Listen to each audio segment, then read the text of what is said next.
Komisi Pemilihan Umum RI telah mengesahkan hasil perolehan suara pemilihan calon anggota DPD untuk Provinsi Jawa Barat pada Rabu 20 Maret dini hari. Dari hasil perolehan yang diketok palu Ketua KPU RI, komedian Alfian Syah Komeng mengamankan 1 tiket ke Senayan.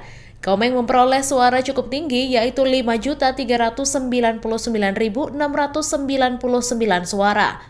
Rapat pleno rekapitulasi suara nasional Provinsi Jabar sempat diwarnai keberatan para saksi. Namun suasana berubah ketika pihak KPU Jabar membacakan perolehan Komeng. Peserta rapat pleno sontak menyahuti perolehan suara Komeng dengan jargon khasnya uhuy. Kemudian ada pendatang baru, Anya Rina Kasmayanti yang menempati posisi kedua dengan perolehan 1.976.561 suara. Dan di urutan ketiga ditempati oleh istri pesinetron Primus yaitu Jihan Farida dengan raihan 1.823.907 suara. Calon 10, 5, 3, 9, 9, 6, 9, 9. Saya ulangi nomor 10, 5, 3, 9, 9, 6, 9, 9.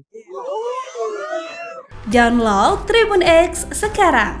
Menghadirkan lokal menjadi Indonesia.